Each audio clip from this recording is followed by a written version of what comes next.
Olá a todos e todas que me assistem. Eu me chamo Isabela Fequina, eu sou estudante de História da UNB e eu sou orientanda do professor Jonas Wilson Pegoraro. O título da minha pesquisa é Capitanias Hereditárias, Sucesso ou Malogro, uma abordagem alternativa. E nela eu busco observar o sistema de capitanias hereditárias de uma maneira que não prioriza somente a dimensão econômica da colonização do Brasil. Essa pesquisa dá seguimento a um trabalho anterior, do edital de 2020-2021, de iniciação científica, mas dessa vez ela foi feita mediante recebimento de bolsa CNPq, pela qual eu já agradeço desde já esse incentivo. Bom, a minha pesquisa anterior, ela teve como resultado o entendimento de que sucesso e malogro são categorias que limitam o entendimento do que foram e do que se tornaram as capitanias hereditárias ao longo do tempo. Nessa pesquisa, eu fiz um trabalho de leitura atenta das cartas de doação e identifiquei 4 grandes dimensões de expectativas que a monarquia portuguesa tinha para esse espaço colonial: justiça, administração, fazenda e religião. E dentro dessas dimensões eu elenquei algumas palavras-chave que iriam me ajudar agora nessa pesquisa atual. Essa foi a tabela que eu cheguei no final da pesquisa. Atualmente eu pude observar em uma amostragem de livros didáticos e observar se esses livros mantinham uma abordagem mais economicista de entender o sistema de capitanias hereditárias e se, por exemplo, Pernambuco e São Vicente geralmente eram tratados como essas capitanias que deram certo. E isso se traduz de fato nesses livros, de maneira geral. Essa ideia de um suposto sucesso econômico aplicada a esse passado colonial não é exatamente produtiva, porque o todo da colonização, que se deu por esse processo de doação de lotes de terra aos capitães donatários, foi um processo bastante complexo e com muitas dimensões. E por isso eu propus a fazer essa pesquisa e valorizar outros aspectos do processo colonial.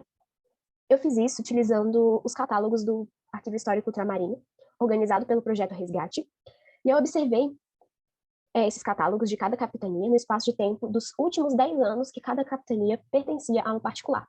E eu contava em cada resumo de cada documento as palavras-chave referentes às categorias que eu havia selecionado. Eu organizei as quantidades de palavras-chave em uma tabela e eu também anotei as referências de documentos que me chamavam a atenção. O que eu apresento hoje para vocês é o estudo de caso da Capitania do Espírito Santo.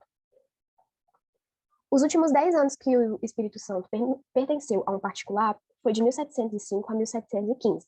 Então, esse foi o recorte cronológico que eu optei utilizar. Para esse período, tem 7 documentos no total. E, nos resumos que o Projeto Resgate fez para cada um desses documentos, tinham 9 menções às palavras-chave daquelas pré-definidas. 15% das menções estão na categoria Fazenda e 84% na categoria Administração. E foi por isso que eu decidi analisar, qualitativamente, a dimensão administrativa do processo de colonização. Eu tive que me adentrar bastante na bibliografia sobre administração no período colonial e identificar uma trajetória que essa historiografia percorreu, desde identificar a administração colonial como uma absoluta desordem, até debates mais complexos, que identificam, por exemplo, a diferença entre público e privado no antigo regime, as negociações entre elites e coisas assim. Eu fiz a transcrição paleográfica de 2 documentos, um de 1707 e um de 1711, e eu pude observar uma preocupação dos sujeitos históricos envolvidos na trama com o atendimento às normas de posse de Sesmarias, um conhecimento e uma mobilização de um conhecimento sobre as leis que geriam esse processo de sucessão de herdeiros legítimos e uma certa autonomia entre os administradores em disputa, que colocavam seus interesses a jogo. A ênfase na administração colonial, ela se sobressaiu em outros catálogos também, para Porto Seguro, Ilhéus, Ceará, Maranhão e Pernambuco, então, que estão em processo de análise.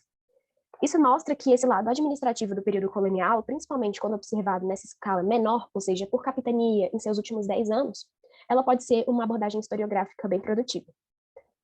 Essas foram as referências que eu utilizei em minha pesquisa. Desde já eu agradeço a oportunidade de estar participando aqui do Congresso de Iniciação Científica. Obrigada também ao CNPq por financiar essa pesquisa e até a próxima.